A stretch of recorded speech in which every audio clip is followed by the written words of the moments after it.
हरियाणा में लोकसभा व विधानसभा चुनाव से पहले पूर्व मुख्यमंत्री भूपेंद्र सिंह हुड्डा को ठिकाने लगाने की तैयारी शुरू कर दी गई है। नमस्कार, दैनिक साथी से मैं खुशबू राव। राजनीतिक सूत्रों की माने तो पूर्व मुख्यमंत्री की भाजपा से बढ़ती नजदीकियां कांग्रेस आला कमान को रास नहीं आ रही है। इसी के चलते हरियाणा में अब कांग्रेस की वरिष्ठ नेता कुमारी सैलजा को सक्रिय कर दिया गया है। कुमारी सैलजा जहां सभी 90 विधानसभा व 10 लोकसभा में यात्राएं निकालने की बात कर रही है, वहीं खुद विधानसभा चुनाव लड़ने की भी बात स्पष्ट कर दी है। ऐसे में आने वाले दिनों में कांग्रेस के साथ साथ हरियाणा की राजनीति में अनेक बदलाव देखने को मिल सकते हैं। अब आपको दिखाते हैं कि यमुनानगर पहुंची कांग्रेस की वरिष्ठ नेता कुमारी सैलजा ने किस तरह से भाजपा सरकार को आड़े हाथों लिया, वहीं कांग्रेस के संगठन से लेकर तमाम मसलों पर अपनी बात रखी। आज की राजनीतिक स्थिति की ओर हम नज़र डालें, देश में, प्रदेश में 5 राज्यों के चुनाव हुए और हम नतीजों के इंतज़ार में हैं। 3 तारीख को गिनती होगी।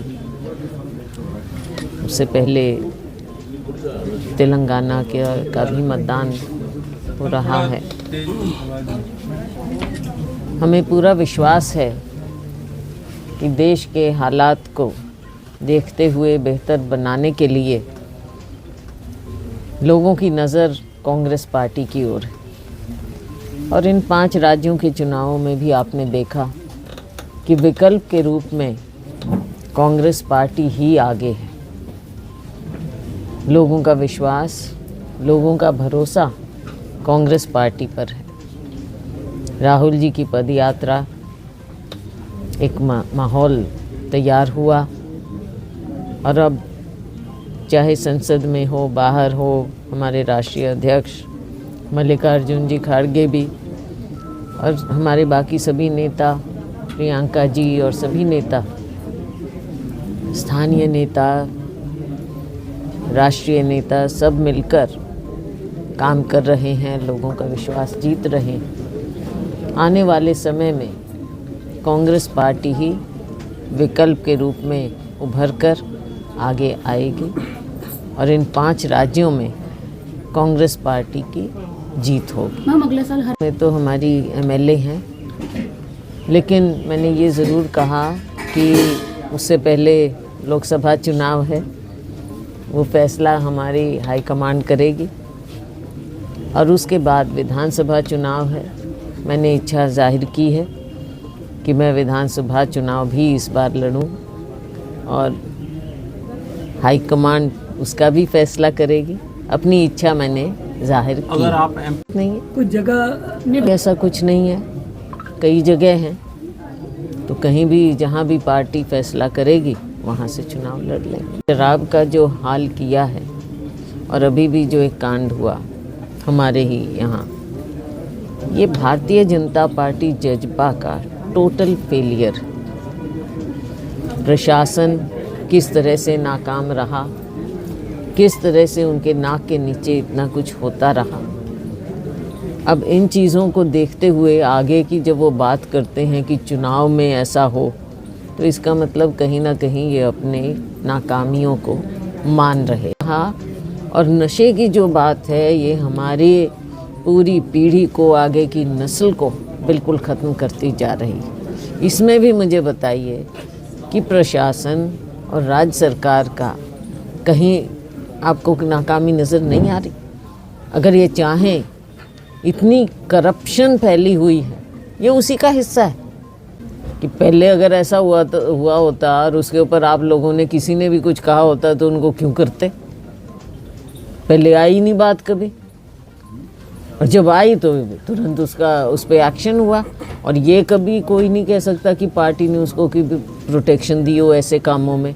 सरकार इनकी 9 साल से तो भी गलत काम हो रहा है, तो कोई ये कह के कि भई ये कांग्रेस का है तो उसको बचाया गया है, तो ये गलत धारणा है। जो भी गलत आदमी है, किसी भी पार्टी का हो, चाहे कांग्रेस का हो, उसके खिलाफ गलत से सख्त एक्शन होना चाहिए। इसमें आप ये बताइए कि बेटी बचाओ को तो चलो एक बार एक तरफ रखो, आप बेटी पढ़ाओ, कैसे पढ़ाओगे बेटियों को? आप जब उनको मूलभूत सुविधा नहीं दे सकते। जब मैं भी शिक्षा विभाग में थी केंद्र में, तो मैं कोई स्कूल विज़िट करती थी तो मैं बच्चियों की टॉयलेट ज़रूर देख के आया करती थी।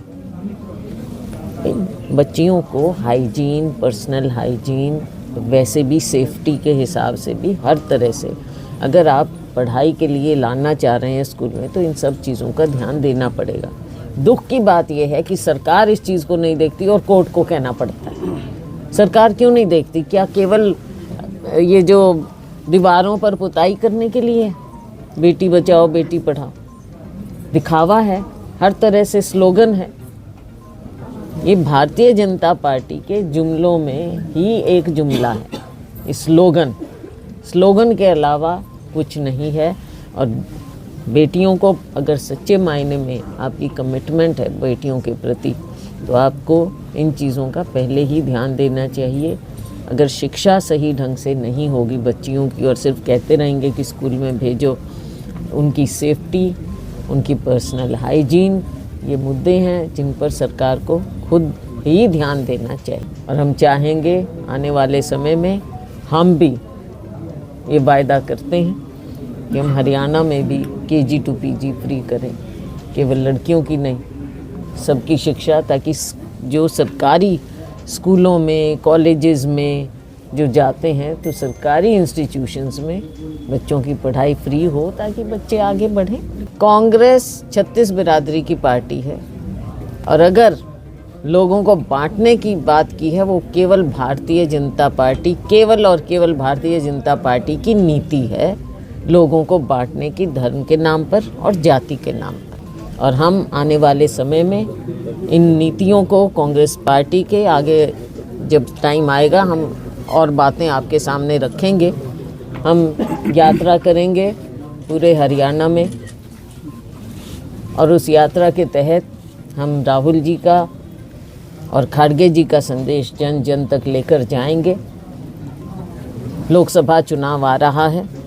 लोकसभा चुनाव में भारतीय जनता पार्टी को हम जब तक केंद्र में कमज़ोर नहीं करेंगे, उसके बाद विधानसभा चुनाव आ रहा है, तो हम केंद्र में भारतीय जनता पार्टी की सरकार को कमज़ोर करना, इनको सत्ता से हटाना, ताकि लोग आगे बढ़ें, देश आगे बढ़े। जो देश को इन्होंने इतना पीछे कर दिया है, केवल स्लोगन देकर, जुमलेबाजी करके, चाहे माननीय प्रधानमंत्री जी हों, चाहे इनके दूसरे और तो कोई नेता देखो है ही नहीं, एक दो के अलावा भारतीय जनता पार्टी में आपको नाम भी नहीं याद होंगे आज। लेकिन उसकी बात नहीं। तो राहुल जी ने कहा है कि हमारी सरकार आएगी, हम कास्ट सेंसस करेंगे। पिछली बार भी हमने किया 2011 में, लेकिन उसके आंकड़े भारतीय जनता पार्टी केंद्र सरकार ने दबा कर रखे। अगली बार कोरोना या कुछ भी कहो, सेंसस ही नहीं, चुनावों के दौरान वहाँ की राजनीति में। लेकिन फिर अब बजरंगबली जी को आप उनका नाम दो उठाओगे, ऐसे करोगे, तो बजरंगबली जी ने भी दिखा दिया असलियत, इनको दिखा दिया कि गदा कहाँ चली। तो गलत किसी भी चीज़ का, चाहे भगवान है चाहे कोई भी है, आप दुरुपयोग मत करिए। लोगों के कल्याण की बात करिए। असली धर्म वही है जो लोगों के कल्याण का हो, उस पर ध्यान दें। आपके सामने लाएंगे, रूपरेखा लाएंगे, पूरे 10 के 10 हमारे जो संसदीय क्षेत्र हैं उनमें जाएंगे और सभी विधानसभा क्षेत्रों को हम टच करेंगे। बीजेपी तो देखो, चाहे यात्रा निकाले चाहे कुछ निकाले, टाइम था तब क्यों नहीं निकाल ली? लोगों को देने की जब बात थी तब क्यों नहीं निकाली? जगह जगह जाकर क्यों नहीं लोगों को कुछ दिया? क्यों नहीं विकास किया? अब किस बात की यात्रा निकालेंगे?